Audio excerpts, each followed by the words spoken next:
मुतार, नमस्कार भाई विंदुर। स्वागत है आप सभी का। ठीक है। तो पीछे के दो वीडियोस में हमने देखा कि रोमन स्क्रिप्ट या पोर्चुगीज अल्फ़ाबेट या लैटिन अल्फ़ाबेट में हम कैसे काम करते हैं, कैसे लिखते हैं, हाथ से कैसे फ्री फ्लो फॉर्म कैसे होता है, और जो प्रिंटिंग फॉर्म का या प्रिंटिंग मशीन का फॉर्म है वो कैसे है। और आज हम देखते हैं कुछ एक सिंबल जिसके बारे में पीछे भी बात कर चुके हैं, लेकिन अगर फिर से आप लोगों को रिवीजन के लिए, आप लोगों को याद दिलाने के लिए, तो खासकर ये सिंबल्स जो है बहुत ज़्यादा इस्तेमाल होते हैं, चाहे वो पोंतो फिनाल जैसे किसी भी वाक्य के अंत को बताने के लिए इस डॉट का इस्तेमाल होता है। ठीक है।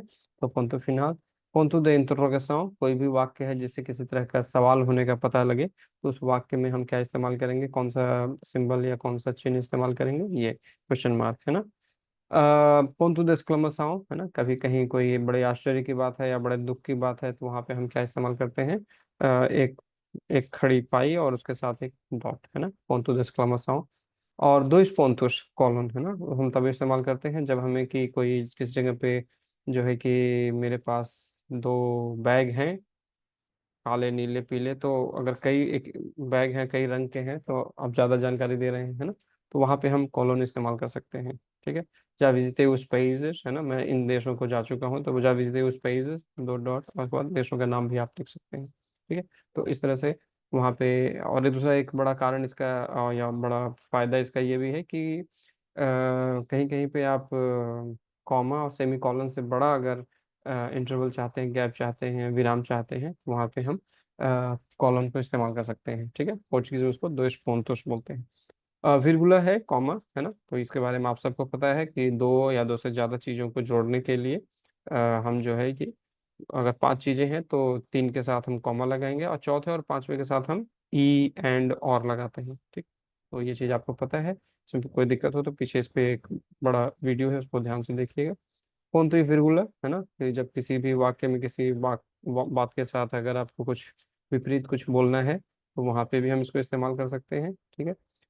रेटिसेंशियस, कोई बात आप बोलते हैं, बाकी बात जो है कि आपको उम्मीद है कि दूसरे समझ जाए, बोल दें है ना। तो जैसे मैंने पिछले वीडियो में एक उदाहरण दिया था कि नाच न जाने, और जैसे आप मेरा एक्सप्रेशन देख रहे हैं, तो लिखने के फॉर्म में क्या होता है कि तीन डॉट हम इस्तेमाल करते हैं।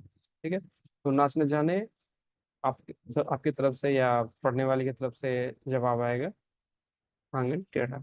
ठीक है। तो जब कहीं पे ऐसा हो कि जब आप मान कर चलते हैं कि इतना आपने लिखने के बाद इतना छोड़ दिया, तो बाकी जो है कि जनता समझ जाएगी या बता देगी, पढ़ लेगी है ना, तो वहाँ पे हम तीन डॉट का इस्तेमाल करते हैं।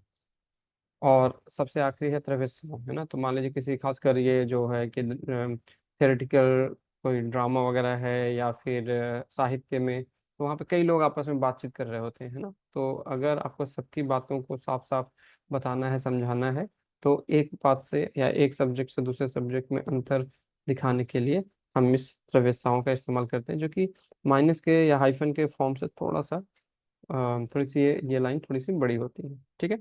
तो इनको आप फिर से देखें, पीछे के वीडियो को भी फिर से देखें, एक बार, दो बार, तीन बार, और उसके बाद फिर वापस आकर प्रेजेंटेशन देखें, प्रेजेंटेशन के बाद एक्टिविटी देखें, और एक्टिविटी के आधार पर जो कुछ भी आपको दिया हुआ है उसको आप जनरल फॉर्म में जाके उसको लिखें।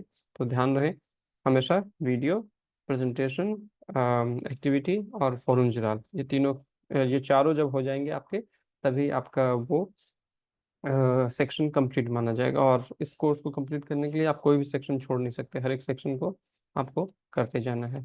ठीक है। तो कुछ और दिक्कतें हो तो आप मुझे ईमेल लिख सकते हैं, या दूसरे भी तरीके हैं उससे आप मुझे संपर्क कर सकते हैं। ठीक है। तो हम अगले वीडियो में कुछ और जानकारियों के साथ मिलते हैं, तब तक के लिए बहुत बहुत धन्यवाद। नमस्कार, मित्र, obrigado, Deus।